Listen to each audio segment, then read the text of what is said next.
Oi, eu sou a Stephanie Ceola e esse é o Diário de Leitura. São pílulas do Pós-Fácil Podcast em que a gente compartilha a nossa experiência enquanto lê alguns livros. E hoje eu vou falar sobre uma obra inédita e recém-lançada do meu escritor favorito, o Gabriel Garcia Marques. Então, se você está esperando uma análise desapaixonada, eu já te adianto que não é isso que você vai encontrar. Eu também reforço, só para ninguém esquecer, que aqui no Pós-Fácil a gente não faz crítica literária.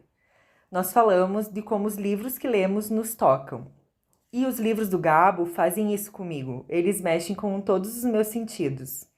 E não foi diferente com esse livro lançado no dia 6 de março, quando o Gabo completaria 97 anos. Agora, em abril de 2024, no dia 17, faz 10 anos que o Gabo faleceu. E agora eu vou começar a falar de como foi ler Em Agosto Nos Vemos.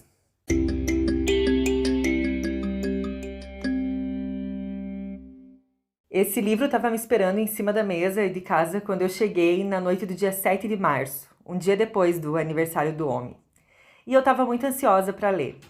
Então eu só enchi uma taça de vinho, sentei no sofá e eu só parei de ler quando eu terminei. O livro é curto, eu levei umas 3 horas. Eu vou contar para vocês o que eu fui pensando e sentindo enquanto eu lia alguns trechos. Mas antes eu preciso tocar em 2 pontos polêmicos que estão rolando sobre esse livro. O primeiro é se os filhos do Gabo deveriam ou não ter lançado essa obra póstuma. Tem gente aí achando que os caras são uns mercenários que só querem ganhar mais grana com o espólio do pai, porque o próprio Gabo dizia que esse livro não era bom o bastante para ser publicado. Eu vou falar um pouco mais disso quando a gente entrar de vez na obra, porque no prefácio, o Gonzalo e o Rodrigo, que são os filhos do Gabi e da Mercedes, explicam por que decidiram publicar. E aí eu tô igual aquele meme do pica-pau com o rodo na mão, prontíssima para passar pano para eles. O segundo ponto é que tem se comentado muito que um dos destaques desse livro, e que também justificaria a publicação, é que tem uma protagonista mulher. Eu já ouvi gente dizendo que isso é inédito nos romances do Garcia Marques, e eu meio que discordo. Porque para mim, a Úrsula é a protagonista de 100 Anos de Solidão, a Fermina é a protagonista de O Amor nos Tempos do Cólera, e a Serva Maria é a protagonista de Do Amor e Outros Demônios, para dar alguns exemplos. Em geral, eu gosto muito das personagens femininas do Gabo, e talvez eu tenha um interesse particular em olhar para elas. Por isso que elas se tornam tão importantes para mim. Eu posso estar errada. Mas Em Agosto Nos Vemos, a querida Ana Madalena é indiscutivelmente a protagonista. Aliás, quase que não tem outros personagens. O livro é todo centrado nela. Bom, uma rápida sinopse para a gente começar valendo. A Ana Madalena é uma mulher que tem entre 40 e 50 anos, é casada, mãe de 2 filhos, e todos os anos ela pega uma balsa que vai até uma ilha próxima onde a mãe dela está enterrada para deixar flores no túmulo da mãe.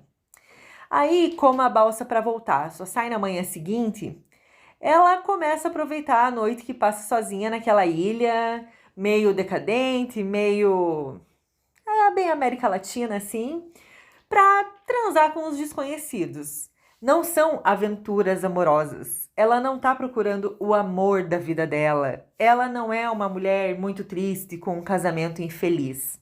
Ela só tá ali e rola isso todo ano até o fim do livro. Então, agora eu vou começar a falar sobre o livro e tendo como base as anotações que eu fiz enquanto eu lia e vou comentando com vocês. Vocês vão ouvir até o barulho das páginas e nem é efeito sonoro dessa vez. A primeira coisa é o prefácio, do livro, que é assinado pelo Rodrigo e pelo Gonzalo, como eu falei. Eu lembro que eu vi no Facebook, muitos anos atrás, quando era o Facebook, a rede que a gente mais usava, a notícia de que o Gabo estava perdendo a memória. E isso era muito triste, porque foi um cara que criou mundos dos quais ele já não recordava, E os filhos dele começam o prefácio falando disso. Eles citam uma frase que o Gabo dizia já ali no fim da vida, A memória é ao mesmo tempo minha matéria-prima e minha ferramenta. Sem ela não existe nada. E aí eles contam que esse livro, Em Agosto Nos Vemos, foi fruto de um derradeiro esforço para continuar criando contra ventos e marés. O processo foi uma batalha entre o perfeccionismo do artista e o declínio de suas faculdades mentais. Eu acho isso, por um lado, muito bonito e, por outro, muito triste.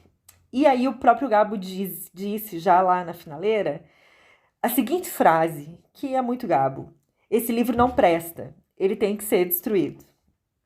Bom, aí os guris contam que quase 10 anos depois da morte, agora recentemente, eles releram o livro, né, voltaram para o manuscrito, e eles acharam que o texto tinha mérito, sim. Eles refletem que tem tropeços, tem algumas contradições, mas nada que nos impeça de apreciar o que há de mais relevante na obra de Gabo. Aí eles destacam alguns pontos como a capacidade de invenção e a poesia da linguagem. E o amor, que é o principal tema da obra literária do Gabriel Garcia Marques. E terminam esse prefácio justificando o seguinte: num ato de traição, decidimos colocar o prazer de seus leitores acima de todas as outras considerações. Se os leitores celebrarem o livro, é possível que o Gabo nos perdoe. É isso que confiamos. Gente, eu fico arrepiada.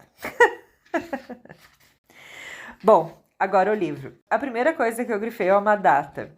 Se vocês já ouvem o Possácio há mais tempo, a temporada ainda tem um episódio em que eu e a Carol falamos dos nossos escritores favoritos. Ela fala do Saramago e eu falo do Gabriel Garcia Marques.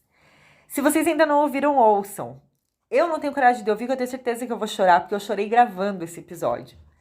Falando da relação que eu tenho com a obra do Gabo e de questões pessoais muito particulares que atravessam essa relação.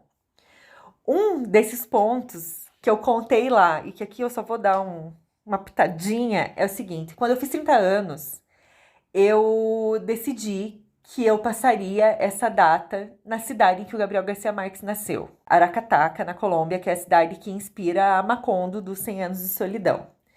Por que que eu resolvi que eu ia estar lá nesse dia? Eu faço aniversário junto com o meu avô, dia 3 de dezembro. E um ano antes, e um ano depois da morte do Gabo, o meu avô tinha falecido. Então, o meu aniversário passou a ser muito triste. E eu não queria estar em nenhum lugar que me lembrasse a tristeza de não ter mais o meu avô para dividir aquele dia comigo. E aí eu fui para Colômbia. Spoiler, foi triste igual. Mas por outros motivos, tragédias que eu encontrei pelo caminho e que são muito realismo mágico, assim. Mas, bom, escutem aquele episódio e por que que eu falo disso nesse livro. A primeira data citada nesse livro é 16 de agosto. Diz assim: voltou à ilha na sexta-feira, 16 de agosto, na barca das 3 da tarde. O meu avô, que eu acabei de citar, ele faleceu numa sexta-feira, 16 de agosto. Então, eu já grifei muito essa data, porque aí eu já acho que tem toda uma conexão mística, nada a ver. Enfim, voltamos ao livro, mas acho que isso é parte de explicar como é que a gente acaba se conectando com o autor, né? Então, essa primeira parte já conta da Ana Madalena chegando naquela ilha, ele não nomina os lugares, né? Para levar flores lá para a mãe dela, que tinha morrido 8 anos antes. Ela repetia essa viagem todo 16 de agosto. Bom, sobre a Ana Madalena, o Gabo descreve ela até bastante vagamente, assim. Você vai descobrindo sobre ela muito aos poucos, né? Mas a primeira parte em que ele descreve ela diz assim: Ana Madalena herdou dela, da mãe, o esplendor dos olhos dourados, a virtude de poucas palavras e a inteligência para controlar seu temperamento. Eu acho que isso diz muito. Ele não precisa usar muitas palavras, né, para descrever alguém. Ele também cita que naquela ilha nasceu um poeta e um senador grandiloquente que quase foi presidente da República. Depois ele fala que esse senador construiu um hotel com o nome dele e com o dinheiro do Estado. Então esse elemento político que sempre está presente nas obras do Gabo também aparece aqui, né? Sempre de uma maneira até meio satírica, assim. E essa viagem, né, da qual ele parte no início da história, é a primeira em que a Ana Madalena acaba passando a noite com um cara desconhecido de quem ela nem sabe o nome, né? Tem muito da ironia do Gabo, assim, que eu gosto demais. Por exemplo, ela tá jantando com esse cara, e aí tá rolando aquele flerte, né? E aí O cara fala assim, tipo, ela pergunta por que que ele tá ali, se era para negócios, aí ele responde, eu já não dou para outras coisas. Aí o texto diz assim, e disse isso no tom típico que os homens usam quando querem que não se acredite neles. Eu adoro. Bom, aqui aí ele conta, né, nesse primeiro capítulo a história desse primeiro date aí, meio, né, atravessado. Depois ela volta pra casa, se depara com isso, rola um conflito, né, nela, tipo, estou traindo, mas não rola aquela culpa absurda. Ela não fica se questionando. Não é sobre isso, sabe? Eu vou ler um trecho, que esse trecho eu grifei e escrevi do lado, isso é garbo. Então, assim. Ao entrar em casa, perguntou assustada a Filomena que desastre tinha acontecido em sua ausência, pois os pássaros não cantavam nas gaiolas, e no terraço interior haviam desaparecido os vasos com flores amazônicas, as samambaias penduradas, as guirlandas de trepadeiras azuis. Filomena, a criada eterna, recordou a ela que tinha tirado tudo e levado para o pátio, para que pegassem chuva, tal como ela mesma havia ordenado antes de viajar.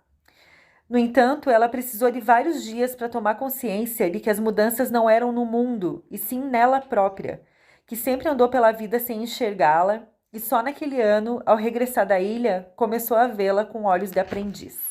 Isso é muito para mim assim, quem diz que o Gabo não sabe descrever personagens, é que talvez ele não seja tão literal, né? Porque nesses contextos a gente vai descobrindo quem são essas pessoas, né? Esse livro também tem outra questão. Ele trata muito sobre música, música clássica e jazz. O Gabo se refere muito porque são os interesses dessa família ali, né? O marido da Ana Madalena é maestro, os filhos também são envolvidos com música, então a música permeia muito dessa obra. Aí tem uma parte que ele fala, que ele escreve assim: sempre havia pensado que a obra de um grande músico era inseparável de seu destino, e acreditava ter comprovado isso com o estudo sistemático da música e da vida dos grandes mestres. Com esses critérios próprios, talvez indemonstráveis, estava escrevendo um manual para um modo novo e mais humano de escutar música e um coração diferente para interpretá-la. Isso é o marido da Ana Madalena, né, refletindo sobre a música. Eu fiquei pensando se não é também uma própria reflexão do Gabo sobre a literatura.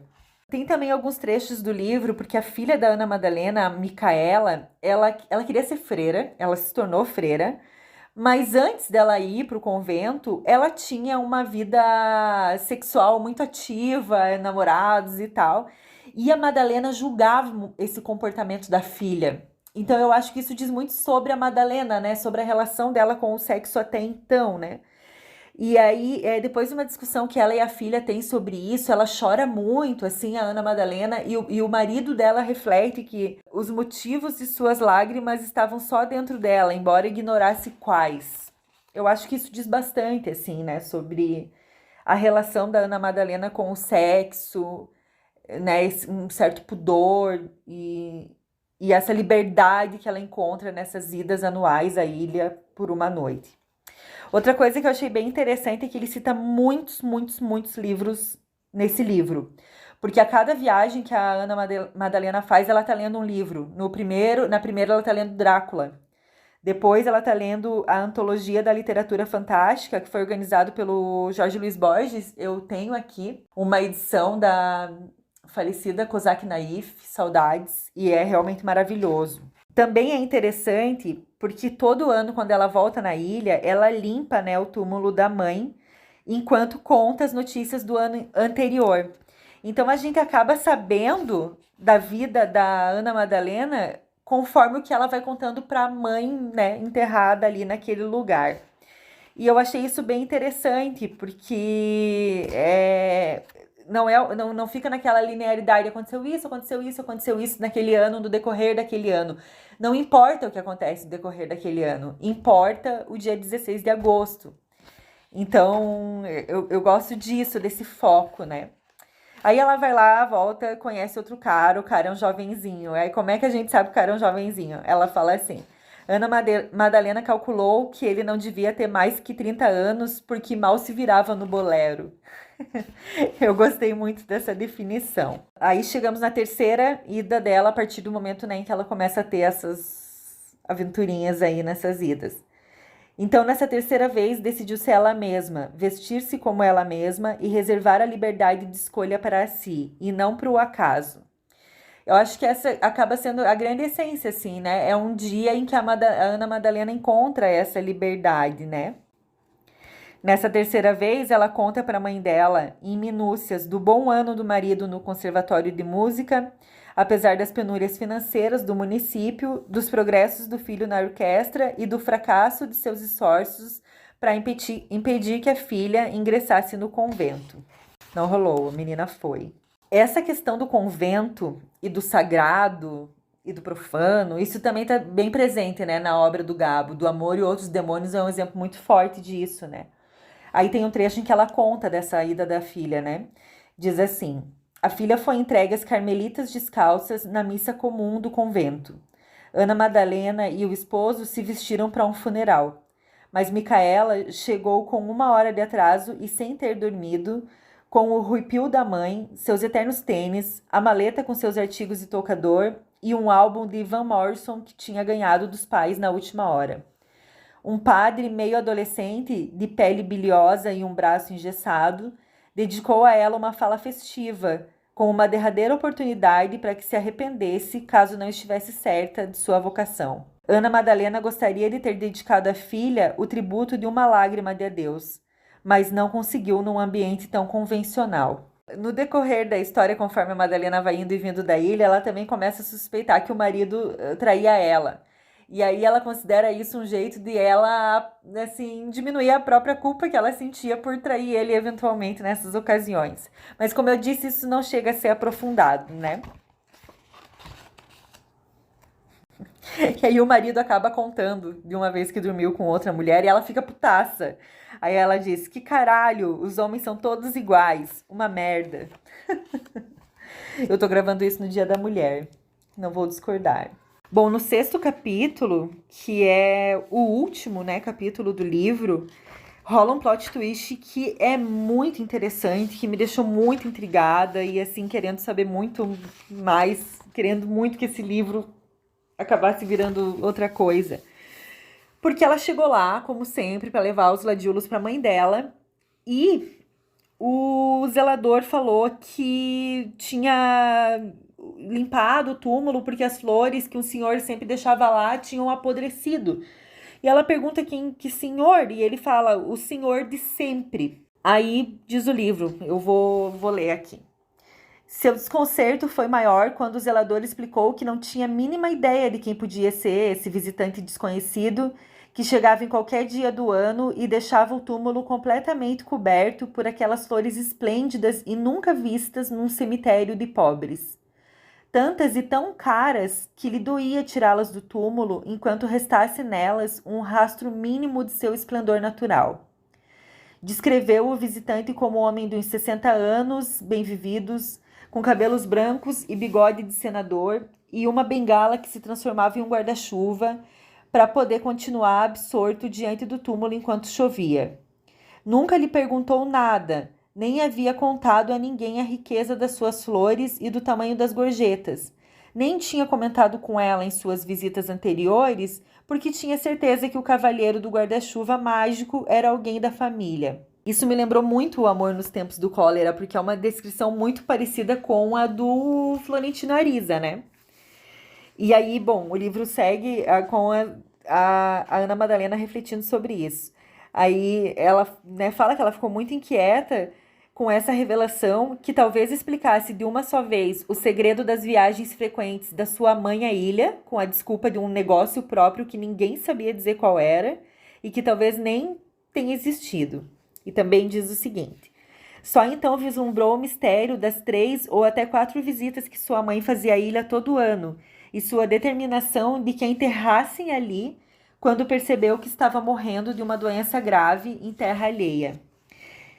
A Ana Madalena continua refletindo. Não se sentiu triste, mas animada pela revelação de que o milagre da sua vida era ter continuado a da sua mãe morta. Eu achei isso lindo. E, bom, depois disso, muitas coisas podem acontecer, mas ela acaba tomando uma decisão drástica que eu não vou contar, porque é assim que encerra o livro, né? E aí também não vou entregar 100% do ouro, né, galera? Leiam. O livro termina com uma nota da edição original assinada pelo editor, né, do livro, que foi editor também do Viver para Contar, que é a autobiografia do Gabriel Garcia Marques, o Cristóbal Pera. E ele conta, né, sobre todo o processo de criação desse livro, né, como é que ele teve notícia de Em Agosto Nos Vemos pela primeira vez e tal. Ele começa contando o seguinte: no dia 18 de março de 99, os leitores de Gabriel Garcia Marques receberam a feliz notícia de que o colombiano, vencedor do Nobel, trabalhava em um novo livro composto por 5 contos independentes com uma mesma protagonista, Ana Madalena Bach. A autora da matéria exclusiva, a jornalista Rosa Mora, publicou 3 dias depois, no jornal El País, uma entrevista com o autor justamente com o primeiro conto do livro, Em Agosto Nos Vemos. Ele conta que esse trecho o Gabo tinha lido alguns dias antes na Casa da América, em Madrid, onde ele participava de um evento junto com o Saramago, em que eles falavam sobre a criação ibero-americana. E ele contou, nessa ocasião, que esse livro, composto por todos esses contos, ele ia tratar de histórias de amor de gente mais velha. Isso acaba acontecendo em O Amor nos Tempos do Cólera. Então, a gente entende que esse livro aqui, Em Agosto Nos Vemos, ele é uma parte, de fato, de algo que seria maior, escrito pelo Gabo, mas acabou engavetado, né? Aí, lá já nos anos 2000, em 2002... a secretária do Gabo encontrou na gaveta dele 2 manuscritos ali inéditos, né? Um deles tinha o título de Ela, que aí o Gabo ficou trabalhando entre 2002 e 2003 e foi lançado em 2004 com o título de Memórias de Minhas Putas Tristes, que foi a última obra de ficção publicada em vida, que é maravilhoso também, recomendo demais. E aí, depois que ele terminou isso, ele também voltou a trabalhar no manuscrito do Em Agosto Nos Vemos. Ele fez correções e tal, ele ia passando isso para a secretária dele, né, com quem esse editor conversou muito. E aí ele chegou numa versão, que é a versão 5, em que o Gabi escreveu que meio que tava ok, assim. E aí, para lançar esse livro agora, o que esse editor fez? Ele pegou essa versão 5, que o Gabo dizia, tava escrito assim, na capa, né, do manuscrito, Grande Ok Final. Ele juntou essa versão do Grande Ok Final com um documento digital que a Mônica Alonso, que era a secretária do Gabo, tinha no computador, que também eram feitas anotações.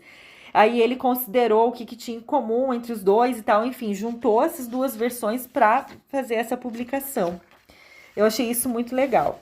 E aí o livro termina com imagens dos manuscritos do Gabo, a letrinha dele, comentários que foram feitos, tem 3 ou 4 fotos. Eu fiquei muito emocionada quando eu vi isso, eu até chorei. E diz assim no texto: em seus últimos anos, quando já não conseguia trabalhar na visão geral do romance, Garcia Marques fazia pequenas correções, sugestões e mudanças em outras versões que foram se consolidando até chegar a essa versão que ele destacou com um grande ok final.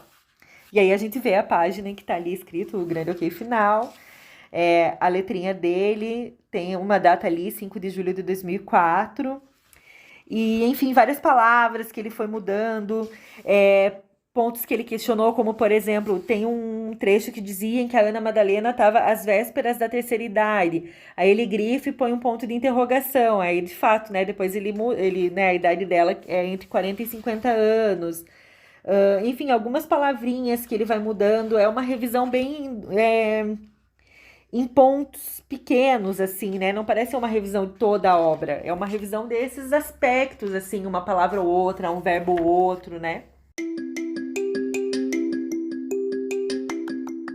Enfim, sobre o livro é isso. Se vocês estavam esperando um veredito, o meu é o seguinte: não é uma obra-prima do Gabo, não espere encontrar um novo 100 Anos de Solidão. Esse é um livro inacabado, que claramente seria parte de algo muito maior e mais potente se o Gabo tivesse tido tempo para isso, mas ele não teve.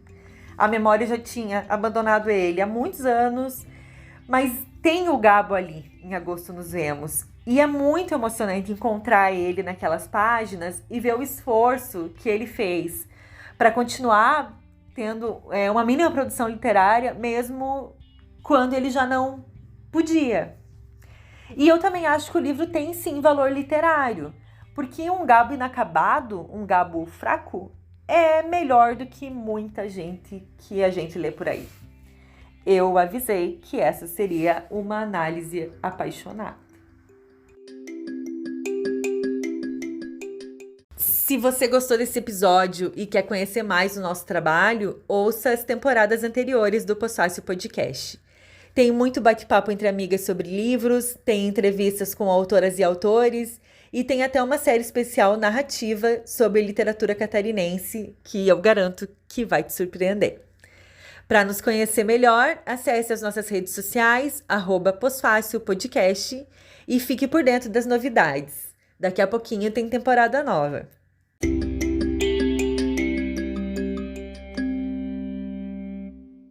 O diário de leitura do Pós-Fácil Podcast é uma realização do Pós-Fácil Hub de jornalismo em áudio. O roteiro, a apresentação e edição desse episódio foram feitos por mim, Stephanie Ceola.